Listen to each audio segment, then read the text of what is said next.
Вот еще, давайте коротко, еще тут есть вопрос про праздник из Инты непосредственно, где он проводится.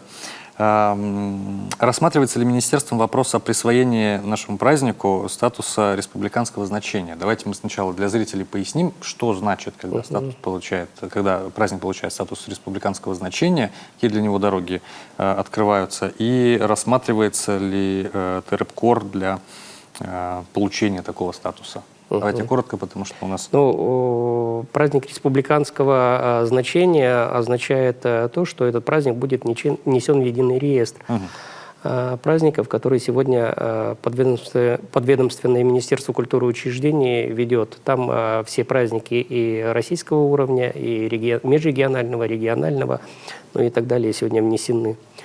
Для того, чтобы получить статус республиканского, здесь необходима инициатива администрации муниципального образования, которая вправе сегодня обратиться в Министерство культуры для включения этого праздника в статус республиканского, для перевода его в статус республиканского. Вариант номер 2, можно выйти и на Министерство национальной политики, тоже с обоснованием о переводе его в статус республиканского. Но хочу сразу пояснить, что часто считается, что перевод праздника в республиканский автоматически влечет за собой финансирование, либо увеличенное финансирование этого праздника. И это не так на самом деле.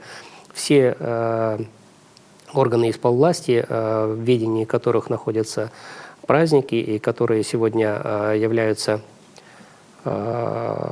исполнителями, допустим, тех или иных республиканских праздников, соответственно, с администрациями, везде, как правило, на конкурсной основе предоставляются денежные средства для проведения этих мероприятий, в том числе, как я уже и говорил, и Луд, и Усть-Цилимская горка.